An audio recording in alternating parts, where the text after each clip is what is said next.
The gallery owner's laughter echoed through the pristine white space as Vivian stood frozen, her portfolio trembling in paint-stained hands. "Ms. Thorne, your work is quaint," Sebastian Whitmore said, the word dripping with contempt as he gestured dismissively at her life's passion spread across his desk. "Perhaps teaching is more your speed." She walked out into the rain that afternoon and didn't pick up a brush for 6 months. But what happened next would make him wish he'd looked closer. Vivian Thorne had been painting for 40 years, but she'd been invisible for most of them. At 58, she wore invisibility like a second skin, the kind that settles over women of a certain age, particularly those who chose passion over practicality.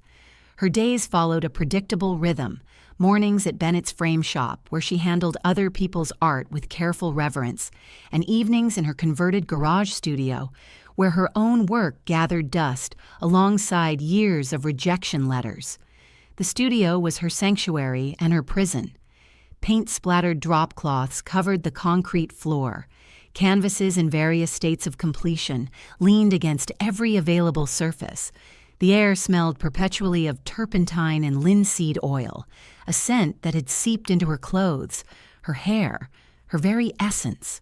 On the walls, she'd pinned every rejection letter she'd received over 15 years, dozens of them, hundreds maybe, each one a paper cut to her confidence, yet she kept them as evidence that she'd tried, that she'd been brave enough to submit her work again and again, even knowing what would come.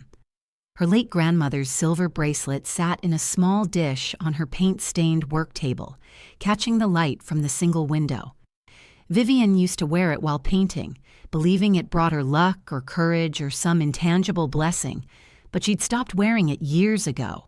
Luck, she'd learned, wasn't enough when you were competing against artists with gallery connections, prestigious degrees, and youth on their side. Every morning, Vivian woke at 6 and made coffee in her small kitchen. While it brewed, she'd check her phone for art world news, gallery openings, artist profiles, competition announcements. She'd scroll through Instagram watching younger artists celebrate their exhibitions, their sales, their validation. Then she'd look at her own reflection in the dark screen and wonder when she'd become the kind of person who tortured herself before breakfast. The frame shop opened at 9. Vivian would arrive 15 minutes early, unlock the door, turn on the lights, and arrange the workspace with practiced efficiency.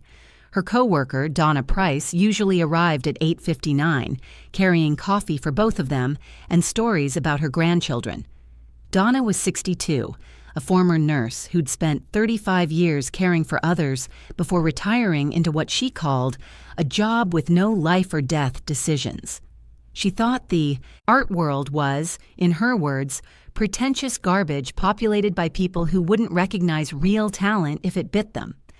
Vivian appreciated Donna's bluntness even when it made her uncomfortable. Donna didn't ask about Vivian's art anymore, not after years of watching her face fall at the question. Instead, she talked about her own life, her divorce 20 years ago, raising 3 kids alone, finding herself after decades of being defined by others' needs. Sometimes Vivian wondered if Donna's stories were lessons wrapped in casual conversation, invitations to see her own situation from a different angle. The frame shop's customers were a constant reminder of everything Vivian hadn't achieved.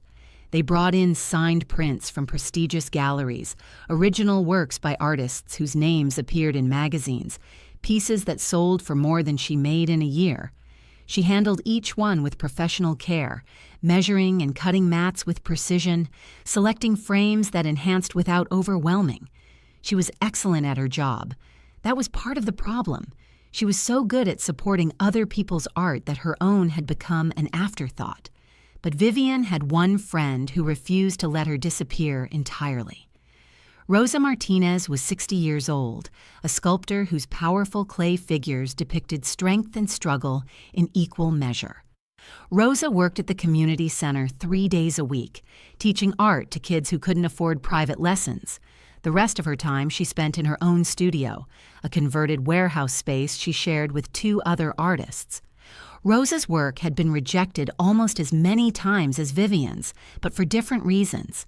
Gallery owners told her it was too ethnic, too specific, too angry. Translation: too honest about being a Mexican-American woman who refused to soften her edges. Rosa and Vivian had met at an artist's reception 12 years ago, both lingering at the edges of the crowd, watching younger artists network with gallery owners. They'd started talking, discovered their shared experience of systematic dismissal, and formed a friendship built on mutual understanding and stubborn persistence. Rosa was the only person Vivian still showed her work to, the only person whose opinion mattered because Rosa saw what Vivian was trying to say, not just whether it would sell. "We don't paint for the Whitmore types," Rosa would say, her hands moving expressively as she spoke. "We paint because we'd die if we didn't, because there's something inside us that needs to come out. The galleries, they're just middlemen. They've convinced everyone they're necessary, but they're not. They're gatekeepers protecting their own power." Vivian wanted to believe her, but she also wanted desperately to be let through the gate, to be chosen, to be told that her work mattered by someone the world had decided got to make those determinations. The days blended into each other with numbing sameness. Frame. Shop in the morning, studio in the evening. She'd stand before her easel, brush in hand, trying to silence the voices in her head long enough to make something true. But the voices were loud. "You're not good enough. You're too old. You've missed your chance. You're delusional. You're wasting your time." She painted anyway. Landscapes mostly. Technically proficient, carefully composed, emotionally restrained. The kind of work that looked impressive in photographs but left no impression in person. Safe work. Acceptable work. Work designed to please people who held power over her dreams. Her walls were covered with this acceptable work, pieces that had been rejected from juried shows, passed over by galleries, ignored by competitions. Each one represented hours of careful labor, meticulous attention to detail, and a slowly dying hope that this time, this piece, would be the one that finally got her noticed. Have you ever poured your heart into something, only to feel invisible? Drop a heart emoji if you know that feeling. The turning point came in early October when Vivian learned that Whitmore Gallery was accepting submissions for their annual Contemporary Vision exhibition. Sebastian Whitmore's gallery was the most prestigious in the city, a gleaming temple to capital A art, where openings attracted collectors from across the country, and a single show could launch a career. Getting into contemporary vision was like winning the lottery. Vivian had submitted 15 times over 15 years, 15 rejections, each one a form letter that might as well have been addressed, "Dear Nobody." But this year felt different. This year, Vivian had created what she believed was her strongest work yet, a series of landscapes that captured light in ways she'd never quite managed before. Technically perfect, composition flawless, the kind of work that should appeal to someone like Sebastian Whitmore, who valued craft and polish above all else. Rosa tried to warn her. They were in Rosa's studio, surrounded by Rosa's fierce clay figures, women with their fists raised, their mouths open, their bodies claiming space unapologetically. Rosa looked at Vivian's carefully photographed portfolio and shook her head. "That gallery doesn't want perfect, Viv," Rosa said, her voice gentle but firm. "It wants marketable. It wants stories it can sell to collectors who want to feel sophisticated without being challenged." "My work isn't challenging," Vivian protested. "It's beautiful. It's skillful. It's exactly what they should want." Rosa studied her friend's face, seeing the desperation beneath the confidence. "What do you want? Really want?" Vivian's throat tightened. "I want to be seen. I want someone to look at my work and say yes, just once, just to know that I'm not delusional, that these 40 years meant something." Rosa pulled her into a hug that smelled like clay dust and determination. "You're not delusional, but you're asking the wrong people to see you." Vivian submitted anyway.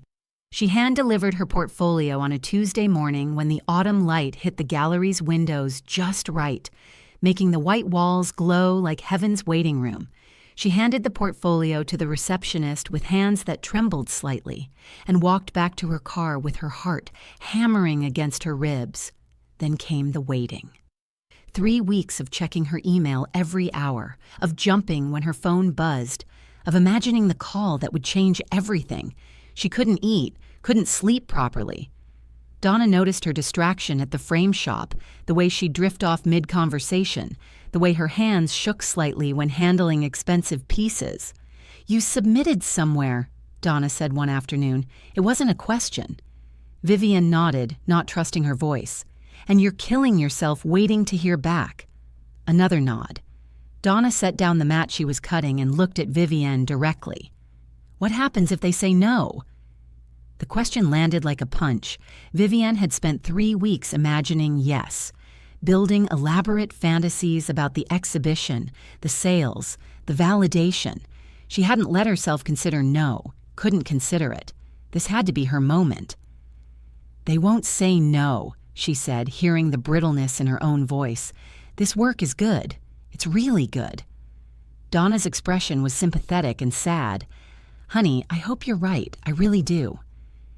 When the email finally came, Vivian was at home, making dinner she wouldn't eat. Her phone chimed. Her heart stopped. She set down the knife, wiped her hands on her jeans, and picked up the phone with fingers that felt numb. The subject line read, "Contemporary Vision Portfolio Review." She opened it, read the first line. "Mr. Whitmore has requested an in-person review of your portfolio." She read it again, and again. This was unprecedented. Sebastian Whitmore didn't do in-person reviews. He sent form rejections or acceptance letters, nothing in between. An in-person review meant he was seriously considering her work. It meant she had a chance. Vivian called Rosa, her words tumbling out too fast. Rosa's response was cautious congratulations mixed with concern. "Just remember who you are when you go in there," she said. "Don't let him make you small." The appointment was scheduled for the following Monday at 2 in the afternoon. Vivian spent the weekend in a state of controlled panic. She tried on every combination of clothing she owned, finally settling on black pants and a simple blue blouse. Professional but creative, confident but not threatening. She rehearsed what she'd say, how she'd explain her artistic vision, how she'd handle questions about her background and training. She barely slept Sunday night. Her mind raced through scenarios, imagining conversations, preparing responses, building hope so fragile it felt like spun glass. Monday arrived cold and clear. Vivian dressed carefully, double-checked her portfolio, and drove to the gallery with hands clenched tight on the steering wheel. She arrived 15 minutes early and sat in her car, breathing deeply, trying to calm her racing heart. At precisely 2 o'clock, she walked through the gallery's glass doors into the pristine white space. The receptionist smiled professionally and gestured to a minimalist waiting area, where 3 other artists sat with their own portfolios. They were all younger than Vivian, all dressed in calculated casual sophistication. They didn't make eye contact with each other, each one locked in their own anxiety. Vivian waited. 2:15, 2:30. She watched the other artists get called in one by one, emerging 10 or 15 minutes later with expressions she couldn't read. At 2:45, the receptionist finally said her name. Vivian stood, her portfolio feeling suddenly heavy in her hands. She followed the receptionist down a hallway lined with photographs of gallery exhibition openings. Beautiful people holding wine glasses, standing before beautiful art, looking like they belonged in this rarefied space. Sebastian Whitmore's office was at the end of the hall. The receptionist knocked once and opened the door. "Miss Thorne," she announced, then disappeared. Sebastian sat behind a massive glass desk, his attention focused on his phone. He was 45, handsome in the way wealthy men often are, well-groomed, expensively dressed, radiating the confidence of someone who'd never been told no. He didn't look up when Vivian entered. Didn't acknowledge her presence at all. She stood just inside the door, portfolio clutched against her chest like a shield, and waited. The silence stretched. 1 minute, 2. She could hear her own heartbeat, feel sweat gathering at her hairline despite the air conditioning. Finally, without looking up, Sebastian gestured vaguely at his desk. "You can put it there." Vivian stepped forward and carefully arranged her portfolio pieces across the glass surface. 12 paintings, each one representing weeks of work, years of learning, decades of hope. She stepped back, hands clasped in front of her, and waited for him to look. He set down his phone with an audible sigh, as if the interruption to his day was already too much. Then he looked at her work. His eyes moved across each piece with practiced speed, the kind of scanning that comes from seeing thousands of portfolios. No pause, no lingering, just assessment. The silence was excruciating. Vivian's mind raced. What is he seeing? Does he like them? Should I explain? Should I stay quiet? The urge to fill the silence was overwhelming, but she bit her tongue and waited. Finally, Sebastian leaned back in his chair, and then he laughed. Not a chuckle or a polite laugh, but genuine amusement. The sound echoed off the white walls, bounced around the minimalist office, and landed in Vivian's chest like a stone. "Ms. Thorne," he said, shaking. His head slightly. "Your work is quaint." The word hung in the air between them. Quaint. A word meant to diminish, to pat her on the head and send her back to whatever small world she came from. He gestured at her carefully arranged paintings with a dismissive wave. "Very Sunday painter. You have technical ability. I can see that. But there's no voice here. No originality. Nothing that makes me want to look twice." Vivian's mouth opened, but no words came. She'd prepared for rejection, but not for mockery. Not for this casual cruelty delivered with a smile. "I appreciate your persistence," Sebastian continued, glancing at his computer screen. "I see you've submitted 15 times. That's dedicated.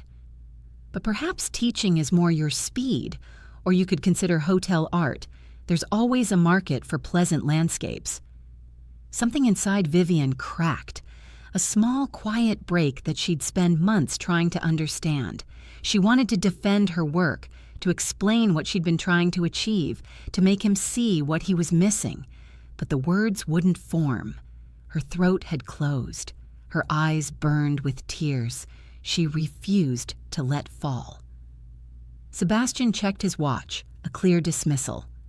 "Best of luck with your artistic endeavors," he said, returning his attention to his phone.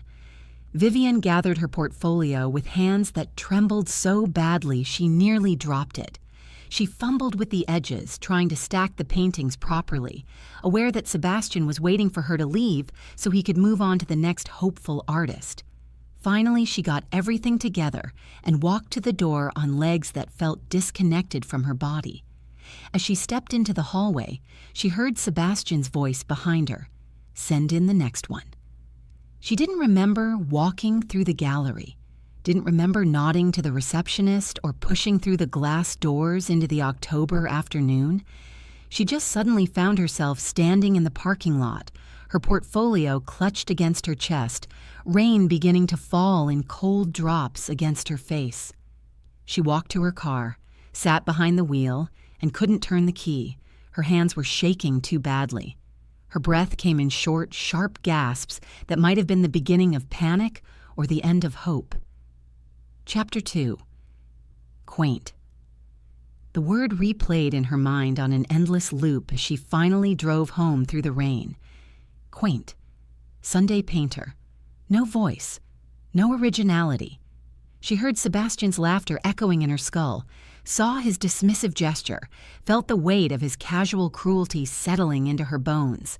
She pulled into her driveway and sat in the car until the rain stopped, watching water stream down the windshield and blur the world into abstract shapes.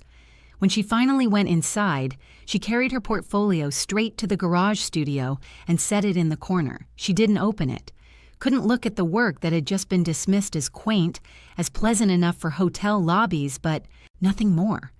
That night, she didn't eat, didn't paint, just sat on her couch in the dark and stared at nothing, Sebastian's words playing on repeat until they'd worn grooves in her mind. The next morning, she called in sick to the frame shop, and the day after that. Donna left concerned voicemails that Vivienne didn't return. Rosa texted asking how the meeting went, and Vivienne typed and deleted 3 different responses before finally writing, "Not good, need some time." She stopped going to her studio. The door remained closed, the lights off. She couldn't bear to look at her work, couldn't stand the reminder of how delusional she'd been. 40 years of painting, 15 years of submissions, and all she had to show for it was the word quaint delivered with a laugh. A week passed, then 2. Vivienne returned to the frame shop because she needed the money, but she moved through her days like a ghost. Donna watched her with worried eyes but didn't push, understanding instinctively that whatever had happened was too raw to touch. 3 weeks after the rejection, a customer came into the frame shop carrying a painting that made Vivienne's chest tighten. It was clearly amateur work. The proportions were off, the colors muddy, the technique rudimentary at best. But the woman holding it glowed with pride. "I painted this for my granddaughter," she said, her face bright with joy. "It's her favorite tree in our backyard. I know it's not perfect, but I wanted to try." Vivienne handled the painting carefully, examining it for framing options. "What size mat were you thinking?" The woman leaned in, studying the painting like it was a masterpiece. "I just love how the light came through here," she said, pointing to a section that was, objectively, a mess of overlapping brush strokes.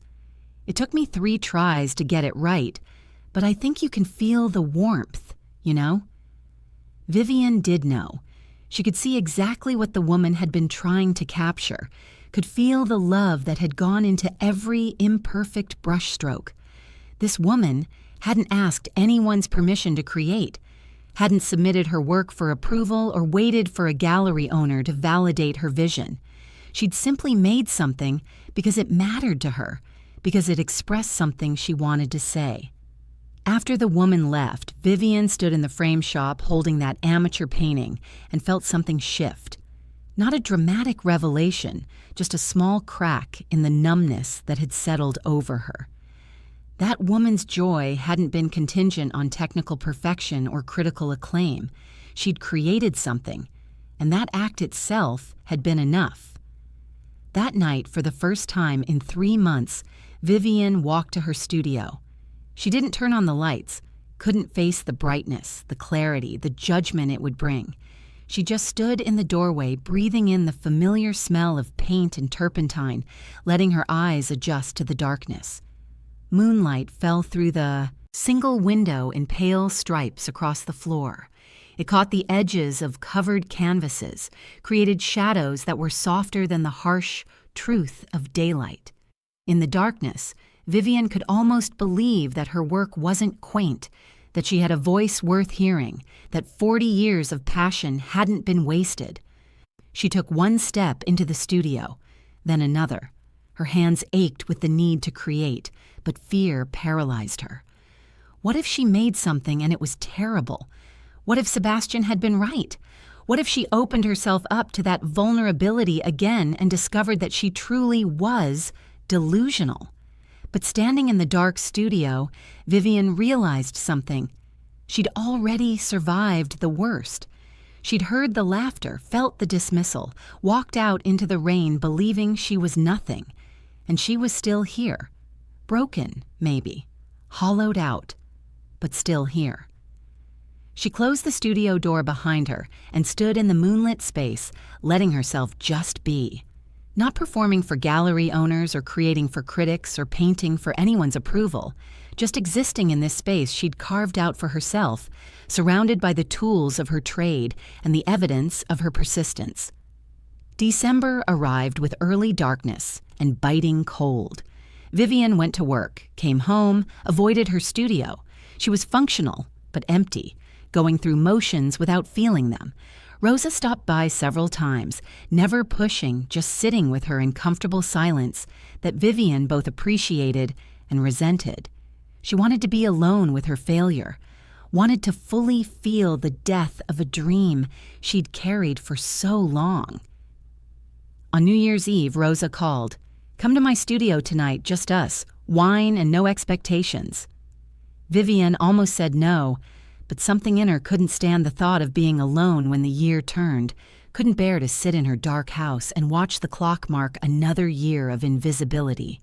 Rosa's studio was warm and cluttered, smelling of clay and coffee and the spicy incense she always burned. She was working on a new sculpture when Vivian arrived, a female figure with her arms raised, her face turned toward an unseen sky, her body expressing something between supplication and defiance.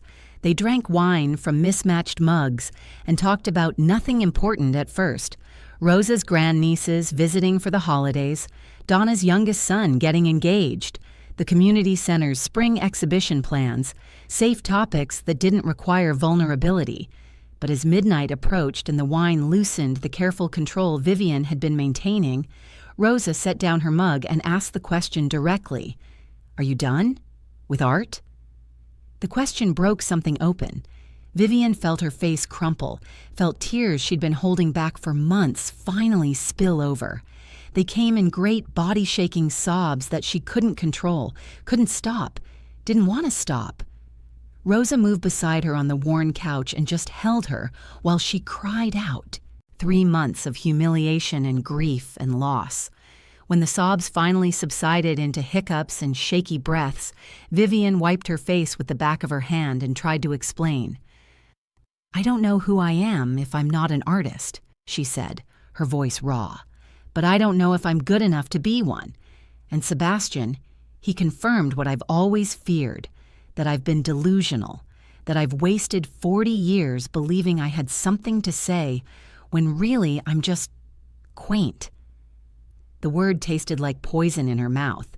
Rosa was quiet for a long moment, her arm still around Vivian's shoulders. Then she asked, "Good enough for who?" The question hung in the air. Vivian opened her mouth to answer, then realized she didn't know how. Rosa continued, her voice gentle but firm. "Every rejection letter I've gotten, and believe me, I've gotten plenty, tells me my work is too ethnic, or too specific, or too angry. They want my brownness, but not my truth. They want diversity without discomfort. So I had a choice. I could soften my edges, make my work more palatable to people who will never truly see me, or I could stop asking their permission." She gestured at the sculpture she'd been working on. "This piece? No gallery will show it. It's too raw, too female, too much. But it's true. It's what I need to say. And I'd rather create truth for 10 people who really see it than create lies for 1,000 who just glance." Vivian looked at her friend through tear-blurred eyes. "But how do you know the difference between creating your truth and just being not good enough?" "You feel it," Rosa said simply. "When you're creating for galleries, for approval, for validation, it feels like performing, like putting on someone else's clothes and hoping they fit. When you're creating your truth, it feels like breathing, like you'll die if you stop." Vivian thought about her carefully composed landscapes, her technically perfect paintings designed to please gatekeepers she'd never met. When had she last felt like breathing? When had she last painted something that demanded to exist, regardless of whether anyone else wanted to see it? The answer made her uncomfortable. Never. Not once in 15 years. Maybe not once in 40. She'd been performing this entire time, auditioning for a role in someone else's vision of what art should be. And the performance had been so consuming, so all-encompassing, that she'd forgotten there was a difference between performing and being. Rosa squeezed her shoulder. "The question isn't, am I good enough, Vivian?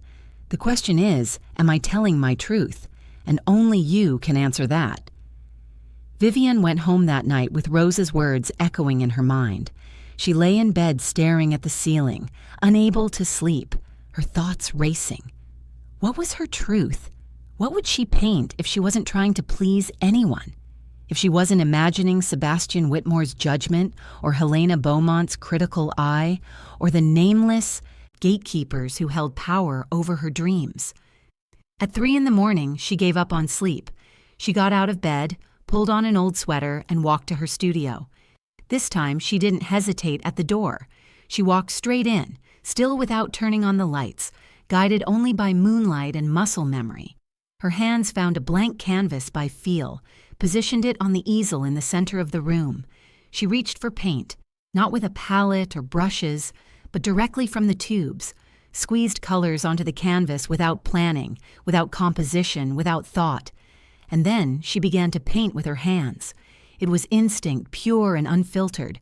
She spread paint across the canvas with her palms, dragged it with her fingers, smeared it in ways that would horrify her professors and delight her younger self. She didn't think about technique or marketability or what this would look like in a gallery.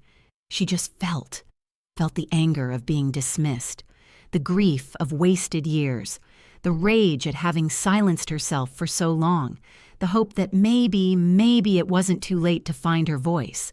She painted in near darkness, working by feel and intuition, breaking every rule she'd ever learned. She painted until her arms ached and her hands were covered in layers of color that had dried and cracked on her skin. Painted until the first light of dawn began creeping through the window, revealing what she'd created in the dark. Vivian stepped back, exhausted and exhilarated, and looked at her canvas. It was a self-portrait of sorts, though not in any traditional sense. A woman's form emerged from shadow, her face abstract and angular, her body suggested in violent slashes of color, deep blues and bruised purples and defiant reds. The figure was emerging or dissolving. Vivian couldn't tell which. Maybe both. It was raw, ugly in places, imperfect and unfinished, and more honest than anything Vivian had ever created. It was her. Not the version she showed the world, but the one she'd been hiding, the one who'd been screaming silently for 40 years while she painted pleasant landscapes for people who would never see her. She sank to the floor, her back against the wall, still staring at the canvas. A title came to her immediately, fully formed, invisible. That's how Rosa found her an hour later. Vivian had texted her a single word, "Come." And Rosa had arrived to find her friend sitting on the studio floor, covered in paint, tears streaming down her face, staring at the most powerful piece of art Rosa had seen in years. Rosa stood in the doorway for a long moment, taking it in. Then her own eyes filled with tears. "There you are," she said softly. "I've been waiting to meet her." Vivian looked up at her friend, seeing the recognition in Rosa's face. "This is what I've been hiding," she said, her voice hoarse from crying and exhaustion. "This is my voice." Rosa moved closer, studying the painting with the attention it deserved. "This is real, Viv. This is what you should have been painting all along." "It's not gallery material," Vivian said, and heard the old fear in her own voice. Rosa turned to her with fierce eyes. "Fuck the galleries. Paint like this. Paint what only you can paint. Paint until you can't breathe without it." Something settled in Vivian's chest. Not peace, exactly. More like resolve. Like the feeling of stepping off a cliff and discovering you have wings. She looked at her paint-covered hands, at the canvas that had emerged from darkness and desperation, at her friend who saw her truly, and she thought, what if this is enough? What if being seen by one person who truly sees is worth more than being glanced at by thousands who don't? Sometimes we have to lose everything to find our real voice. If this story is touching your heart, hit that subscribe button and ring the bell, because Vivian's journey is just beginning, and you won't want to miss what happens next. In the days that followed, Vivian painted with an urgency she'd never experienced before. She worked mostly at night, often with minimal light, letting intuition guide her rather than technique. She created a series she called Invisible Women, each piece depicting a woman dismissed, overlooked, or erased. Women standing in corners while conversations happened around them.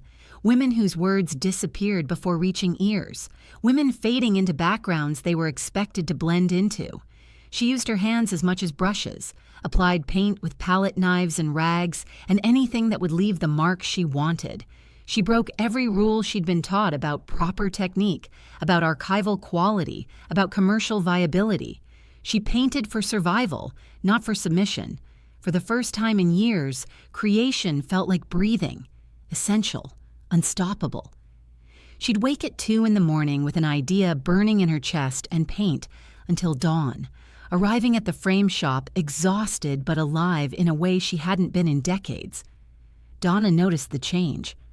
"You look terrible," she said one morning, studying Vivian's paint-stained fingernails and shadowed eyes. "But also, happy? Is that what happy looks like on you?" Vivian laughed, surprised by the sound. "I think so. I'm painting again." "The kind of painting that makes you miserable, waiting for rejection?" "No, the kind that makes me feel like myself." Donna nodded slowly. "Then keep looking terrible. It suits you." Chapter 3. 3 weeks after creating Invisible, Vivian had completed 5 more pieces. 5 paintings that scared her with their honesty, that made her vulnerable in ways her technical landscapes never had. Each one was a confession painted in color and shadow.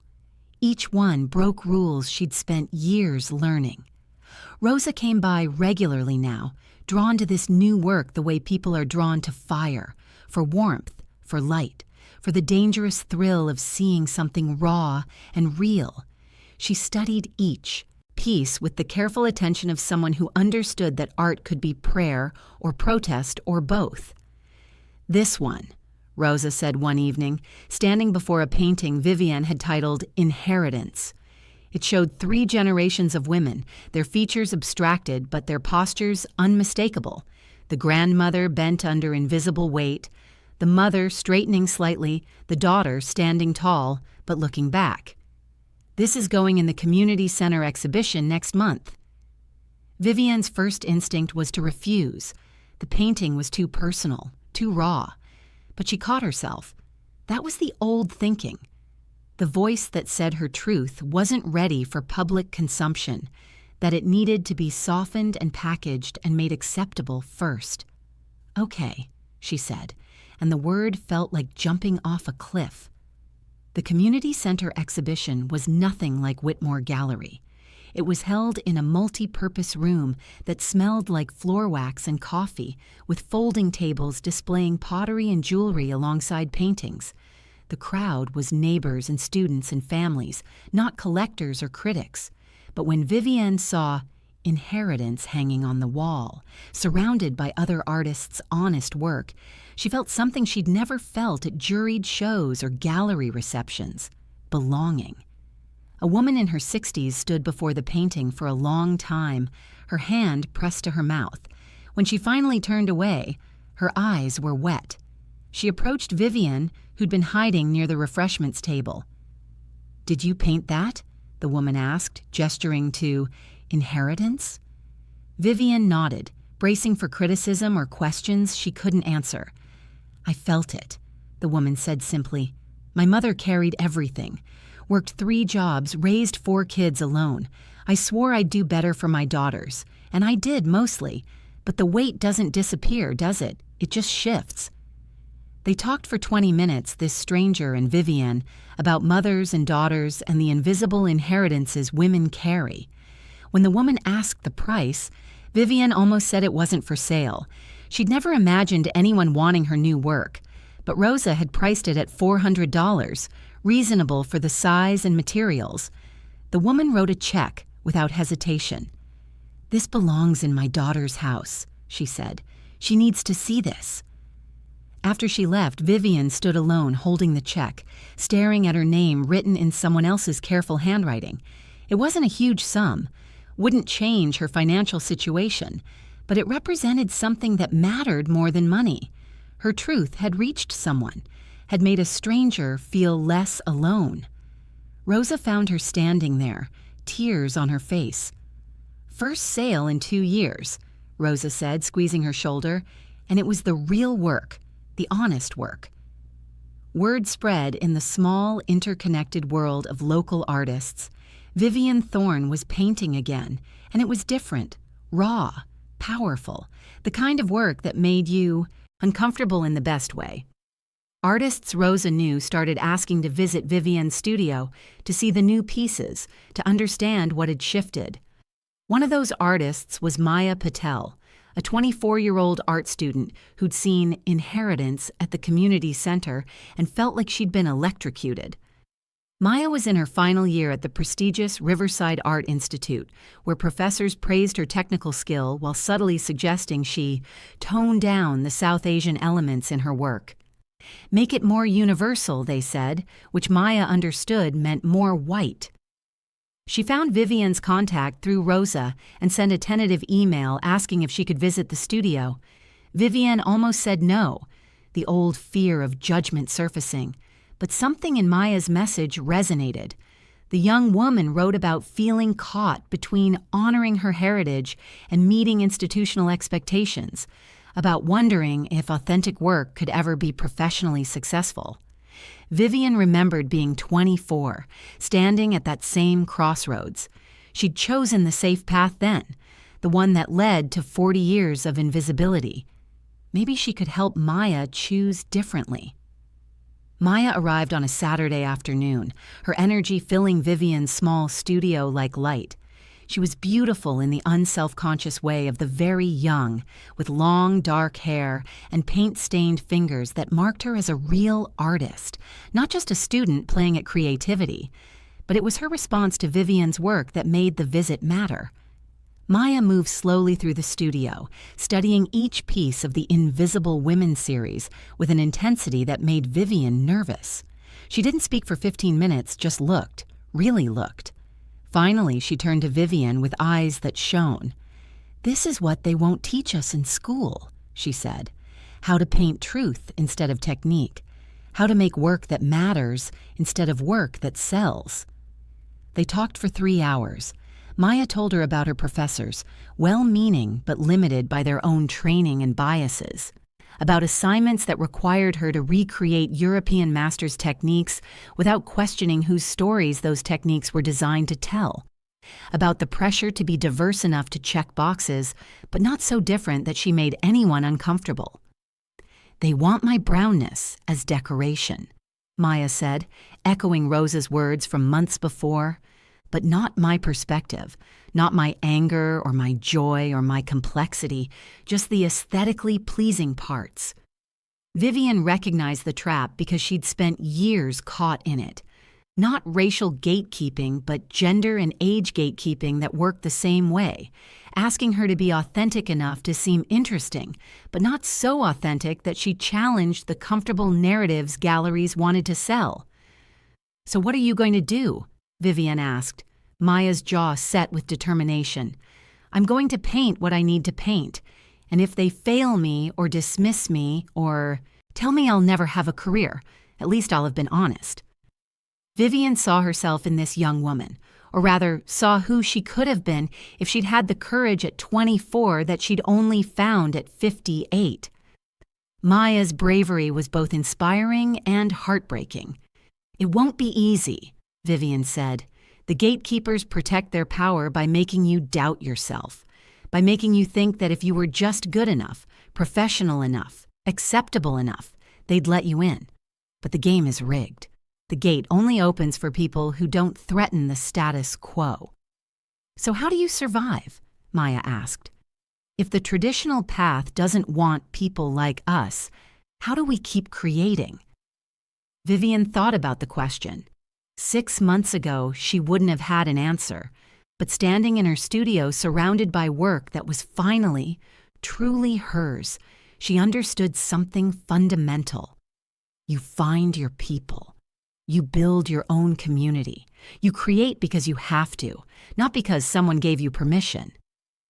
Maya started visiting regularly, sometimes bringing friends from school who were also struggling with the gap between what they wanted to make and what they were told to make. Vivian's studio became an informal gathering space, a place where young artists could see that there were paths outside the traditional gallery system, that success could mean something different than what they'd been taught. Rosa organized a gathering at her studio in late March, a casual evening for women artists to meet, share work, and support each other. 8 women came, ranging in age from Maya at 24 to Judith Crane at 68. Judith was a sculptor who'd been told repeatedly that her work was too old to matter, that the art world was interested in emerging talent, not established artists who'd never emerged. They sat in Rosa's cluttered studio drinking wine from mismatched glasses, and one by one, they shared their rejection stories. The stories varied in details but were identical in substance. Each woman had been told she wasn't enough. Too ethnic, too angry, too old, too female, too honest, too much.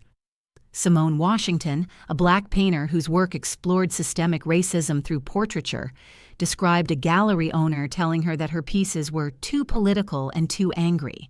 The subtext, she said, was clear. Black pain makes white viewers uncomfortable. Could she make something more hopeful?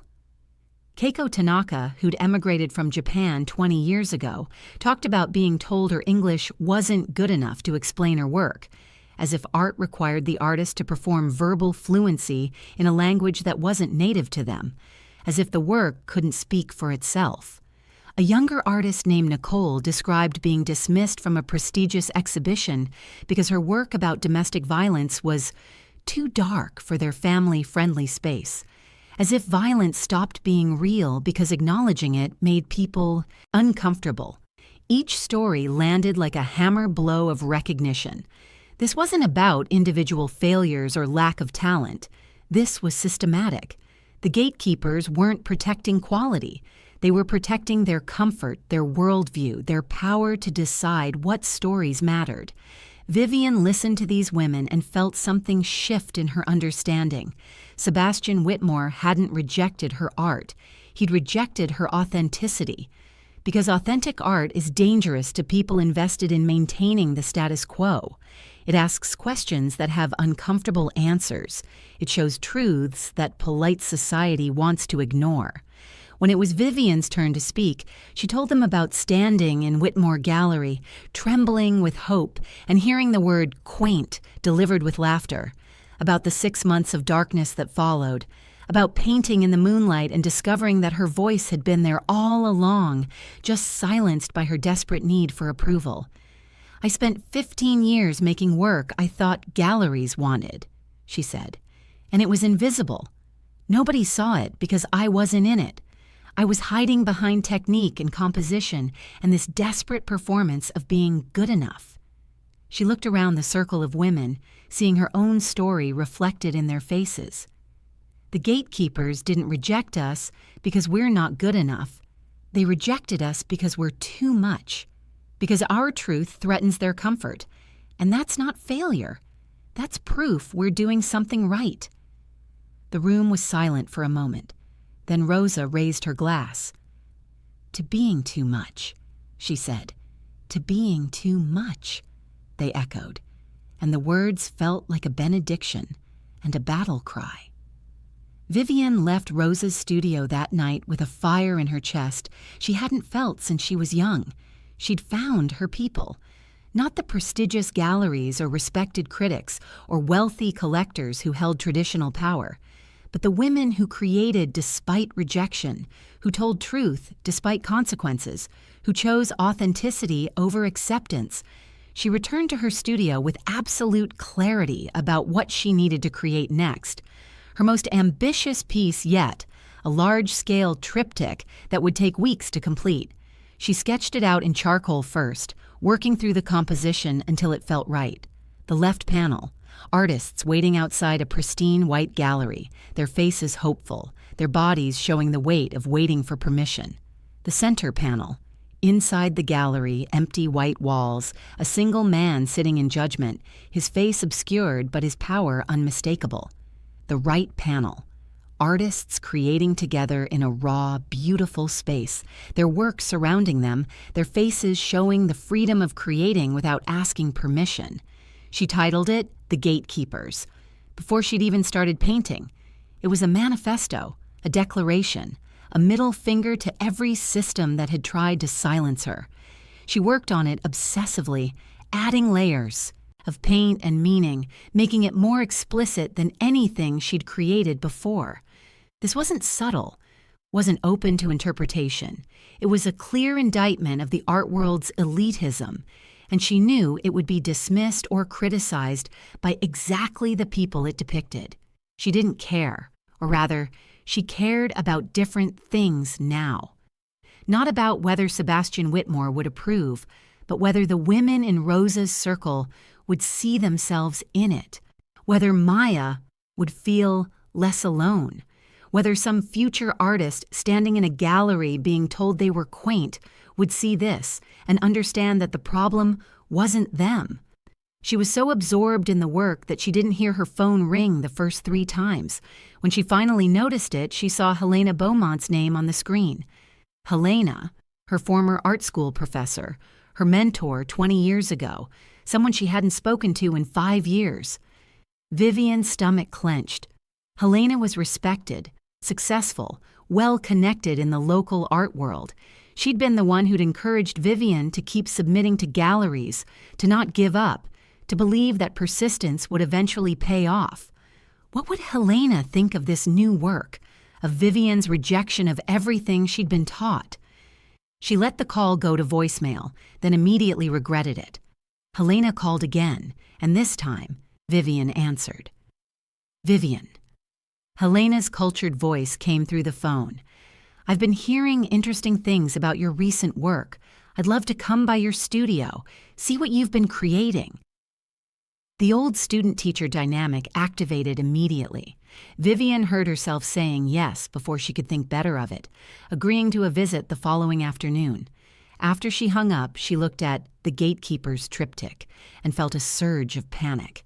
Helena represented everything Vivian was rejecting: technical excellence, institutional respect, playing by rules that guaranteed some artists would never succeed. What would Helena see when she looked at this raw, angry, honest work? Would she understand what Vivian was trying to say? Or would she see only the ways Vivian had broken every rule Helena had taught her? Vivian texted Rosa, Helena Beaumont is coming to my studio tomorrow. I think I'm going to throw up. Rosa's response was immediate. Remember who you are. Don't let her make you small. But as Vivian cleaned her studio the next morning, arranging her new work to best advantage, she felt herself shrinking back into old patterns, seeking approval, waiting for judgment, hoping to be told she was good enough by someone the world had decided got to make that determination. Helena arrived exactly on time, driving a sleek car that probably cost more than Vivian made in 2 years. She was 65 but looked 50, dressed in expensive casual clothes that whispered rather than shouted their cost. She moved through Vivian's modest studio with the professional assessment of someone who'd evaluated thousands of artists. She studied each piece in silence. Vivian watched her face for reactions and saw none. Just the neutral expression of someone trained to withhold judgment until they'd formed a complete opinion. The silence was excruciating. Vivian wanted to explain, to justify, to defend her choices. But she bit her tongue and waited. Finally, Helena turned to her with a smile that didn't reach her eyes. You've certainly been prolific. The pause before prolific spoke volumes. It was the same dismissive technique Sebastian had used, making a simple word carry the weight of judgment. Chapter 4. Helena moved closer to the gatekeeper's triptych, her expression carefully neutral. She tilted her head, studying the center panel where the solitary figure sat in judgment. Then she stepped back and looked at Vivian with something that might have been concern or might have been pity. Vivian, she said, taking Vivian's hands in hers in a gesture that felt more patronizing than comforting. Rosa mentioned the Whitmore rejection. I'm truly sorry. Sebastian can be harsh. Vivian waited, knowing there was more coming. But I'm concerned about your response. Helena gestured at the studio, at the raw, angry work covering the walls. This feels like acting out, like you're having a breakdown on canvas. The words landed like physical blows.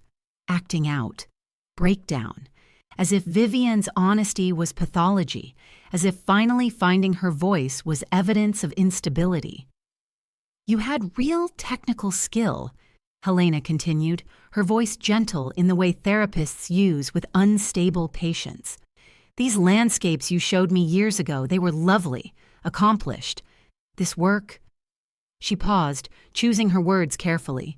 It's self-indulgent, therapeutic perhaps, but not mature art. Vivian felt 15 years old again, sitting in Helena's classroom, being taught what real art looked like, being shown the acceptable boundaries of female expression, the ways to be emotional without being too much, vulnerable without being uncomfortable. You need to take some advanced technique classes, Helena said, warming to her advice now. Go back to representational work, submit to smaller galleries first, build credibility. This emotional work might feel good to make, but it won't build a career. Something inside Vivian crystallized. She thought about the woman at the community center who'd bought Inheritance with tears in her eyes, about Maya's face when she'd seen work that told truth instead of technique, about the circle of women artists who'd shared their rejection stories and recognized that the system itself was broken. She stood up, pulling her hands away from Helena's grasp. "No," she said. Helena's eyebrows rose. "No, Helena, you taught me technique. You taught me rules, but you never taught me to find my voice, because you never found yours." Helena's face went rigid. "Excuse me?" Vivian's heart hammered, but she kept going. "Your work is beautiful, technically perfect, and utterly safe. You tell students to find their voice, then grade them on following yours. You teach them to color inside lines you didn't even draw, lines that were drawn by institutions designed to exclude most of us." "I've had a successful career," Helena said, her voice tight. "I've shown in galleries across the country. I've won awards. By playing by rules designed to keep the system exactly as it is," Vivian interrupted. "Sebastian Whitmore rejected my work because it wasn't marketable. You're rejecting it because it's not controllable." Helena stood, gathering her expensive handbag with sharp, angry movements. "You're making a mistake. Emotion without discipline is just noise." "Maybe," Vivian said, her voice steady now, "but I spent 15 years making disciplined, controlled, emotionally dead work, and I was invisible. Nobody saw me because I wasn't there. I was hiding behind all the rules you taught me, all the techniques that were supposed to make me acceptable." She gestured at her new work. "This, messy, emotional, imperfect, this is me. If that's self-indulgent, then I'm self-indulgent. I'd rather be an authentic failure than an invisible success." Helena moved toward the door, her back rigid with offense. "When this phase ends and you want serious guidance, don't call me." She left without another word. Vivian stood in her empty studio, hands shaking with adrenaline and terror. She'd just burned a bridge with the most influential person in her artistic life. She'd rejected the advice of someone with credentials and connections and decades of institutional success, and she felt free. The door opened again, and Vivian jumped, but it was Maya, scheduled for a mentorship session. The young woman took one look at Vivian's face and asked, "What happened?" "I think I just destroyed my last connection to the legitimate art world," Vivian said, and then laughed. A wild, uncontrolled sound that might have been panic or liberation or both. Maya had been outside, waiting until Helena left. She'd heard the entire confrontation through the thin studio door. Now she looked at Vivian with something like awe. "That was the bravest thing I've ever seen," she said. "That was Helena Beaumont. She could destroy your reputation." Vivian sat down heavily on her paint-splattered stool. "I don't have a reputation. That's what makes me free." The truth of it settled over her. She had nothing to lose because she'd already lost everything she'd been taught to want. gallery representation, institutional respect, the approval of gatekeepers. It was all gone, and in its absence, she'd found something more valuable: her voice. Maya sat beside her. In class yesterday, Professor Warren told me my latest piece was too culturally specific.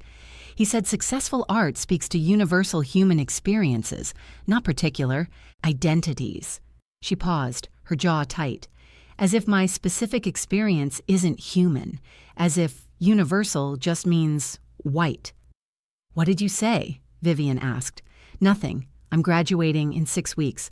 I need his recommendation for graduate programs." "Do you?" Vivian asked gently. "Need his recommendation? Need graduate programs? Need any of it?"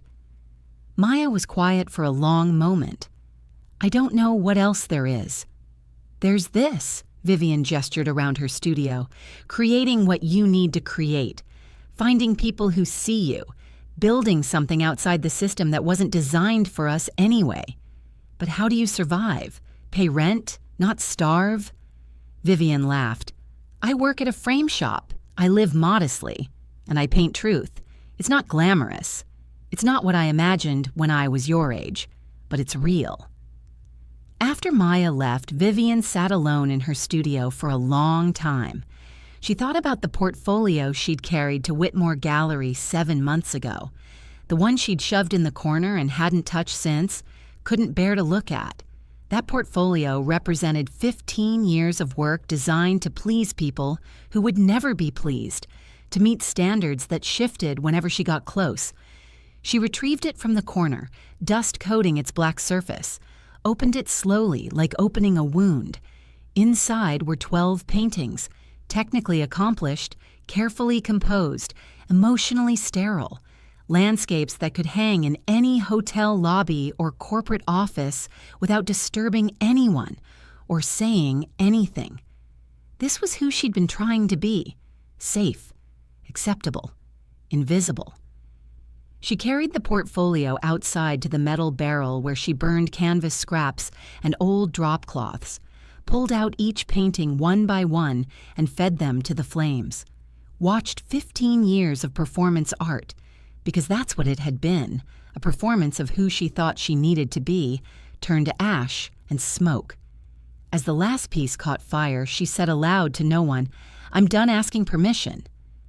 The next morning, she woke with absolute clarity. She returned to The Gatekeepers and worked with focused intensity, adding final details that made her message unmistakable. This wasn't subtle. It was a declaration of independence from every system that had tried to silence her. She worked steadily for 2 weeks, through the frame shop shifts and into the evenings, driven by something that felt less like inspiration and more like necessity. When she finally stepped back from the completed triptych, she knew it was the best work she'd ever done, not the most technically accomplished, but the most honest, the most her. Rosa came by that evening and stood before the finished piece for a long time. "This is going to make people uncomfortable," she finally said. "Good. The people it makes most uncomfortable are the people with power." "Even better." Rosa turned to her with a fierce smile. "There's an alternative gallery collective doing a group show next month. Theme is Voices Unheard. This belongs there." Vivian felt the old fear surface, putting her work out there, making herself vulnerable to judgment. But the fear was different now, not paralyzing, just present, acknowledged but not controlling. "Okay," she said, "let's do it." But then reality reasserted itself in the form of an envelope from her landlord. Rent was increasing by $200 a month. The gentrification that had been creeping through her neighborhood had finally reached her door. She stared at the notice, doing quick math in her head. Frame shop wages plus occasional art sales didn't cover the increase. Not even close. She'd have to give up either her home or her studio. And since the studio was a converted garage attached to the house, losing one meant losing both. Vivian spent a sleepless night looking at job listings, full-time office work, retail management, anything that would pay enough to cover the new rent. But every option meant less time for art. Most meant no time for art. The question crystallized with brutal simplicity. Was she really going to sacrifice financial security for art that most people would never see? For a voice that most people would never hear? Her body answered before her mind did. 2 days later, severe pain flared in her right hand, the one she painted with. Tendinitis from weeks of intensive work. The doctor said she needed to rest it for 6 weeks or risk permanent damage. 6 weeks. The group exhibition was in 5 weeks. If she couldn't paint, couldn't prepare her work for display, couldn't create, what was she? She sat in her studio with her hand wrapped and throbbing, staring at the gatekeepers, and felt the weight of every choice she'd made crushing down. She'd rejected Helena's advice, burned her old portfolio, chosen authenticity over acceptance. And for what? To be broke and in pain and alone? An email notification lit up her phone. A gallery, smaller than Whitmore but still legitimate, wanted to discuss showing her work. They'd heard about her new direction, were interested in pieces that were more accessible. They loved her energy, they said, but buyers wanted something they could live with, something for their living rooms. It was exactly what she'd rejected when Helena suggested it. But Helena wasn't here now. Helena had left, disappointed, probably telling other people about Vivian's breakdown. And Vivian was alone with medical bills and rent increases and the growing certainty that choosing art over security was a luxury she couldn't afford. She typed a response 3 different times. I'd be interested in discussing accessibility in my work. Each time, her finger hovered over send. Each time she thought about invisible, about the woman at the community center with tears on her face, about Maya's eyes when she saw work that told truth. She deleted the email instead. At 2 a.m, Vivian sat on her studio floor, hand throbbing, looking at her 12 pieces from the Invisible Women series. Each one represented a version of herself, dismissed, overlooked, erased. Each one was a piece of truth she'd finally been brave enough to tell. Maybe Sebastian and Helena were right, she whispered to the empty room. Maybe I'm delusional. Maybe passion isn't enough. Maybe some people don't get to live their dreams. She didn't cry, was too exhausted for tears, just sat in the dark, wondering if she had the strength to keep going. Donna appeared the next afternoon with groceries. She'd noticed Vivian skipping lunches at the frame shop, found her still sitting in the studio, surrounded by her honest work, defeated. Donna sat down beside her without speaking. They stayed like that for a long time, 2 women who'd learned that life didn't owe you anything just because you were brave. Finally, Donna asked, "You gonna quit?" "I don't know if I'm strong enough to keep going." "Strength isn't not breaking," Donna said quietly. "Strength is breaking and getting back up. I almost quit nursing after my divorce. 3 kids, exhausted, patients dying on me. I cried in the supply closet every shift for a month." She looked at Vivian directly. "But I kept showing up, because it mattered. Does this matter?" Vivian looked at her work, at Invisible, at the gatekeepers, at every piece of truth she'd finally been brave enough to paint. "Yes," she said, "it matters." "Then you keep showing up." After Donna left, Vivian sat with those words. Keep showing up, not because success was guaranteed, not because the path was clear, just because it mattered.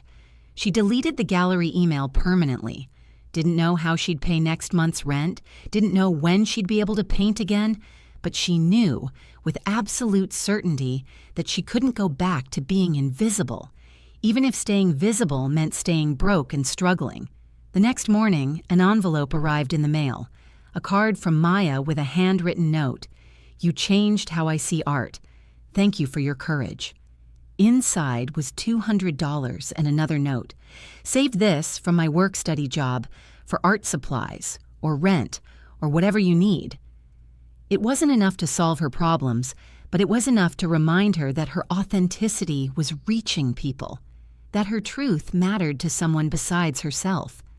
She put the money aside for art supplies and started applying for additional part-time work. She'd find a way, not because it was easy or guaranteed, but because the alternative, returning to silence, was no longer possible. There comes a moment when we have to choose between being accepted and being authentic. Have you ever had to make that choice? Share your story in the comments below. Your courage might inspire someone who needs it today. Rosa called with news a week later. The Alternative Gallery Collective wanted the gatekeepers for their group show. Vivian's hand had healed enough to prepare the work for display, and Maya had done something without asking. She'd sent photographs of Vivian's work to the collective's curator. "She believed in you when you didn't believe in yourself," Rosa said. "That's what community does." The exhibition, titled Voices Unheard, would be in a converted warehouse, nothing like Whitmore Gallery's pristine space. Raw concrete floors, exposed pipes, the kind of honest setting that matched the honest work being shown. Vivian and Rosa spent 2 days installing pieces, hanging work alongside other artists who'd been told they were too much, too political, too angry, too specific, too honest. They were building something together, not just an exhibition, but a counter-narrative to everything the traditional art world represented. Maya helped install, her enthusiasm infectious. She decided not to apply to graduate programs. Instead, she was organizing an alternative show with other students of color, creating outside the institution that had tried to contain them. "You showed me it was possible," she told Vivian, "to choose yourself instead of waiting for permission." Opening night arrived with Vivian's nerves stretched thin. This wasn't about sales or reviews or critical approval, but it still mattered. Her truth was on display, vulnerable to judgment and dismissal. The crowd that gathered was different from gallery receptions Vivian had attended, more diverse in age, race, class, families and students and working people alongside collectors and critics. The warehouse hummed with genuine conversation, people actually looking at art instead of seeing and being seen. Vivian stood near the refreshments, watching people engage with the gatekeepers. Some looked uncomfortable. Good. The truth should be uncomfortable sometimes. Others nodded in recognition, seeing their own experience reflected in painted form. Chapter 5. Then she saw him. Sebastian Whitmore, moving through the crowd with the confident ease of someone who belonged everywhere. He was here scouting competition, looking for artists he could poach for his gallery, searching for the next marketable story. Vivian's breath caught. Every instinct screamed to hide, to avoid him, to spare herself another humiliation. But Rosa caught her eye from across the room and gave her a subtle nod. "You've got this." Sebastian approached the gatekeepers, studied it with professional interest. He read the artist's statement mounted beside it. For everyone told they weren't enough. His expression shifted, recognition crossing his face as he saw the name. Vivian Thorn. He turned, scanning the room until he spotted her. Their eyes met across the warehouse space. He approached with his practiced gallery owner smile, the one that made artists feel both special and desperate. "Miss Thorn," he said smoothly, "what a surprise to see you here." Vivian's heart hammered, but she kept her voice steady. "Sebastian." "I was wrong about your earlier work," he said, and she heard the calculation in his voice. "This has real energy, raw power, exactly the kind of authentic voice collectors are hungry for right now. Right now. As if authenticity was a trend that would cycle out next season. I'd like to discuss representing you at Whitmore Gallery," he continued. "We're expanding our roster, bringing in fresh perspectives. Your story, rejected artist finally discovered by the gallery that initially dismissed her, it's perfect. The press would eat it up." Other artists in the space had stopped their conversations, watching this interaction. They understood what was happening. Sebastian Whitmore's endorsement could launch a career, could solve every financial problem, could validate everything Vivian had sacrificed. Every cell in her body wanted to say yes, wanted to grab this opportunity and hold on tight. But she looked at Sebastian's calculating eyes and heard his words from 7 months ago. Quaint. No voice. Sunday painter. He didn't want her. He wanted her marketable story. He didn't value her work. He valued its commercial potential. If she said yes, she'd be performing again. Just a different performance for a different audience. She looked across the room and saw Rosa standing beside Maya, both watching with expressions that said, "Your choice. We'll support you either way." But Vivian knew what choice aligned with truth, knew what choice honored the journey she'd taken. She met Sebastian's eyes and spoke calmly, clearly. "Sebastian, I appreciate the offer." His expression began to shift toward triumph. "But I don't need your gallery anymore." His eyebrows rose. This was clearly not the response he'd expected. Artists didn't refuse Whitmore Gallery. They begged for Whitmore Gallery. Vivian continued, her voice growing stronger. "6 months ago, I needed your validation desperately. Your rejection crushed me, but it also freed me." She gestured at the work around them, not just hers, but all the artists who'd been told they were too much. "You taught me something valuable. I was painting for the wrong audience. I was painting for gatekeepers like you instead of for truth." Sebastian's professional smile was fading, replaced by confusion and a hint of irritation. "That work you rejected?" Vivian said. "You were right, it had no voice. Because I'd silence myself trying to please you, trying to be acceptable, marketable, safe." She looked at the gatekeepers, at her truth painted in color and defiance. "This work, emotional, imperfect, honest, this is my voice. You want to represent it because it's commercially viable now, because authentic art is trendy, and my rejection story is a narrative you can sell." Several people in the crowd had drifted closer, listening. "But I didn't make this work to be commercial," Vivian continued. "I made it to survive, to tell truth I'd been silencing for 40 years. If it hangs in your gallery, it becomes product. If it hangs here, with these artists, it stays truth." She took a breath, feeling the weight of this choice and the lightness of it simultaneously. "So, thank you, but no." She turned away from him, walked to Rosa and Maya. Behind her, Sebastian stood in the warehouse he didn't understand, surrounded by art that didn't need his permission to matter. Rosa pulled Vivian into a fierce hug. "I'm so proud of you," she whispered. Maya's eyes shone with tears. "You just showed me what courage really looks like." Sebastian left quietly, and Vivian felt something settle in her chest. Not triumph exactly, more like peace, the deep satisfaction of choosing herself, even when choosing the other path would have been easier. But there was someone else in the warehouse who'd watched the entire exchange. Miriam Goldstein was 71, a tech millionaire turned art philanthropist who spent her retirement supporting artists the establishment overlooked.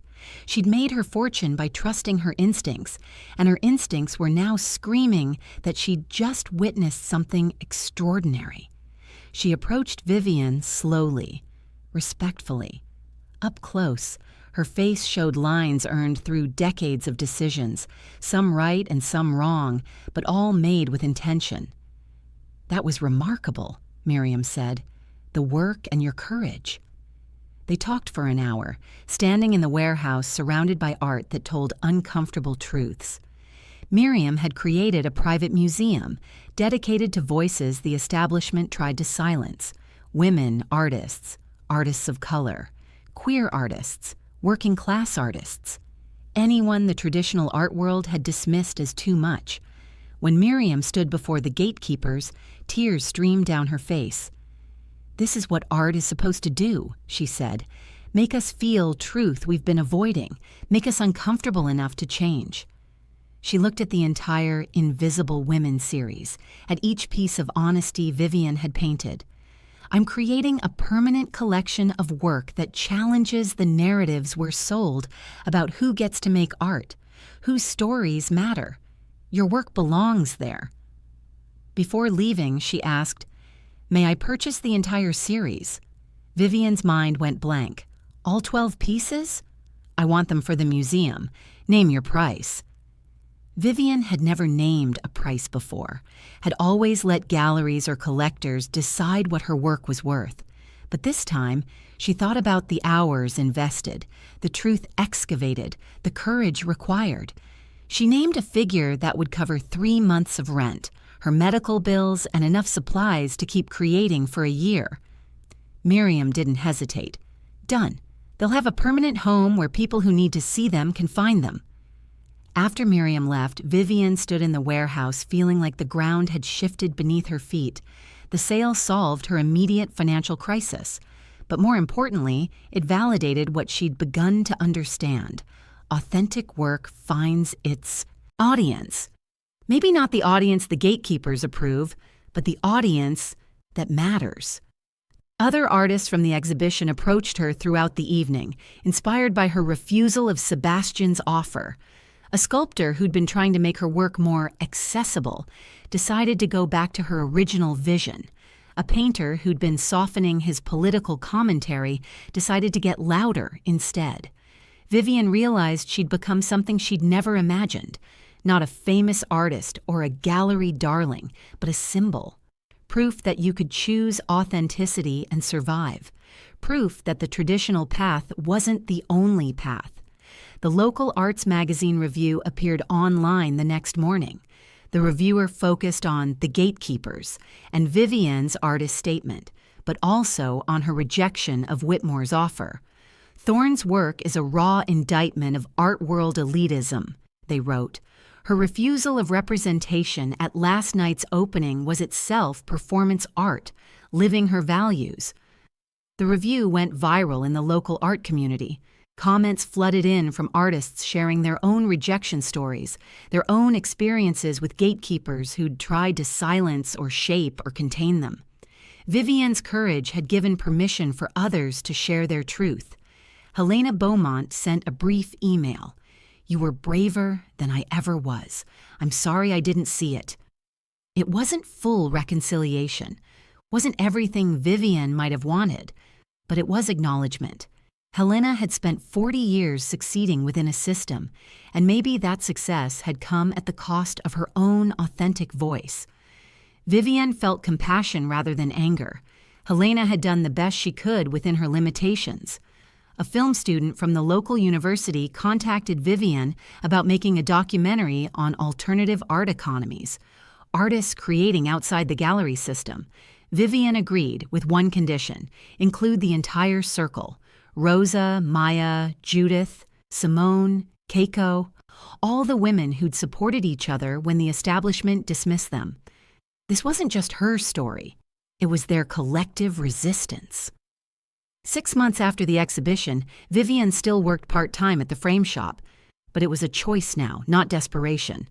She'd converted her entire home into a studio and gallery space, hosting monthly open studios where anyone could come see work in progress. She charged sliding scale. Wealthy collectors paid full price. Struggling artists paid what they could. She was building community around authentic creative practice. Teaching workshops with Rosa called Finding Your Voice After Rejection, always packed with artists who'd been told they weren't enough. Maya had graduated and declined every graduate school acceptance.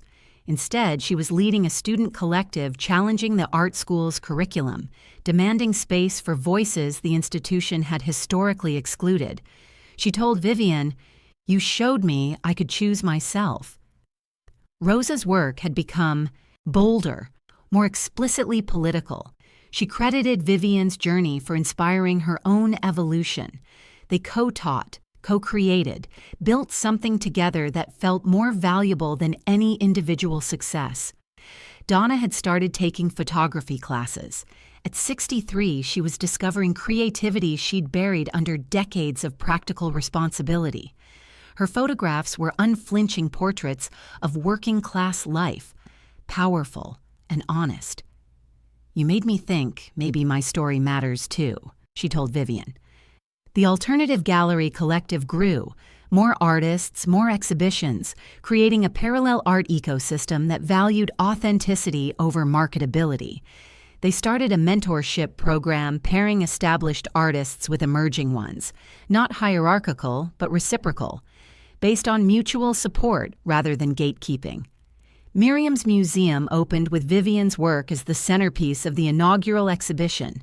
The museum became a destination for people who'd felt invisible in traditional art spaces. Older women came and saw themselves reflected. People of color, working-class artists, self-taught creators. They found validation in work that honored struggle and truth. Miriam told Vivian at the opening, "You helped me understand what this museum should be, not just collecting art, but honoring the courage it takes to create authentically." Vivian received an email from a young artist who'd just been brutally rejected by a prestigious gallery. "How do you keep going when they tell you you're not good enough?" she asked.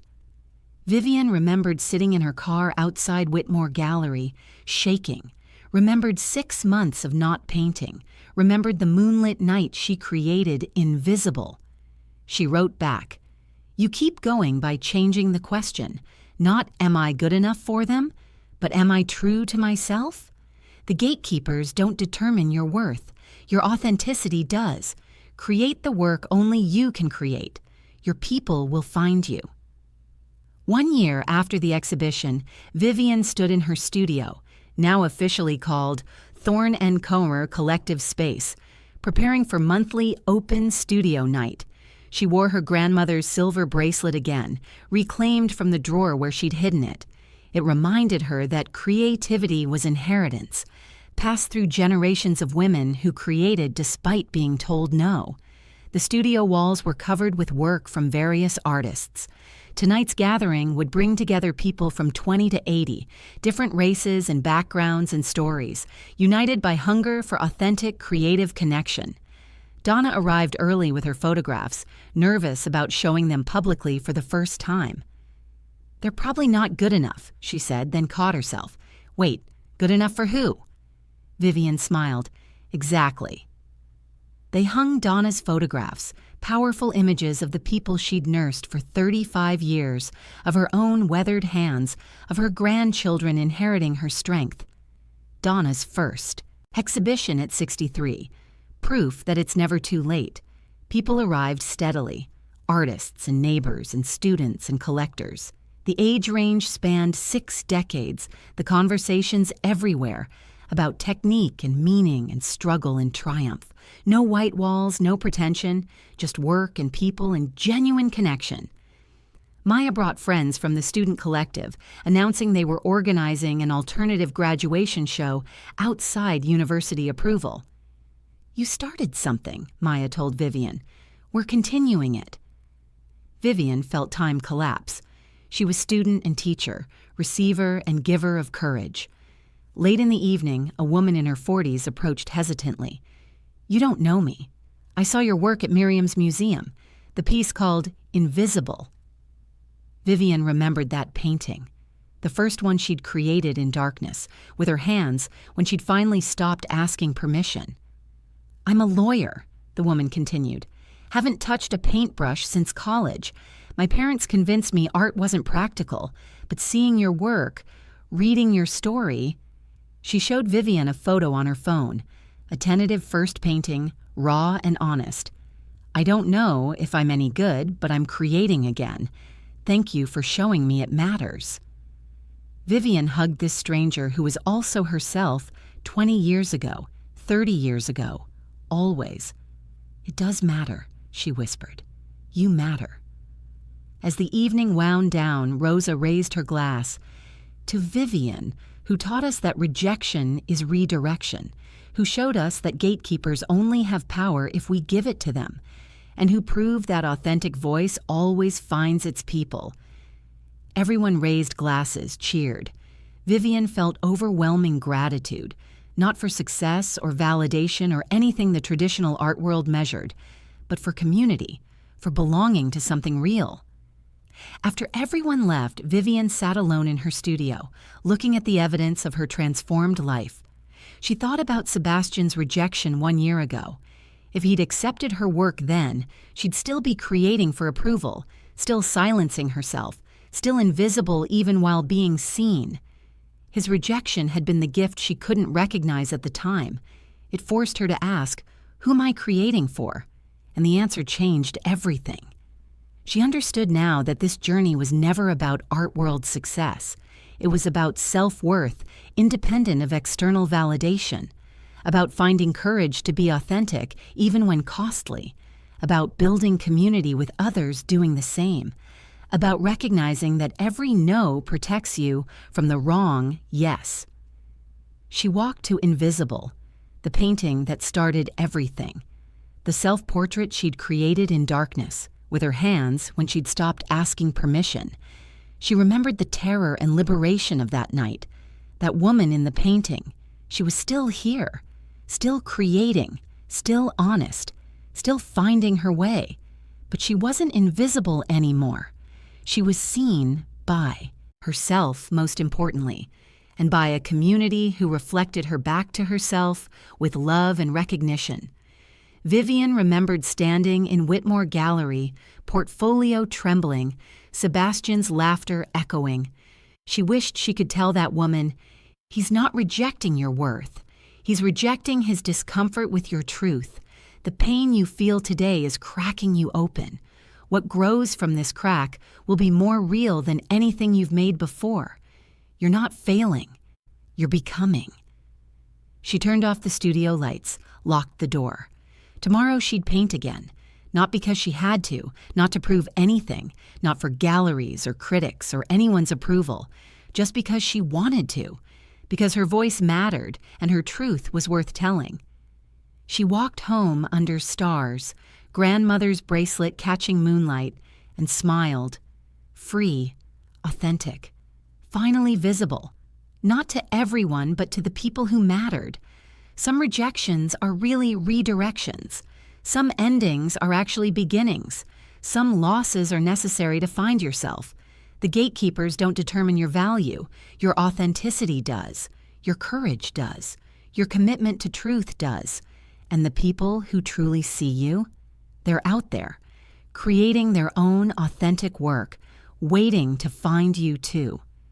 Vivian's story reminds us that sometimes the greatest gift is being told no by the wrong people, because it frees us to find the right ones. If this story moved you, if you've ever faced rejection that redirected you to something better, share this video with someone who needs to hear it today. And tell us in the comments, what rejection turned out to be your greatest gift? Your story matters. We're listening. Until next time, remember, you're not invisible.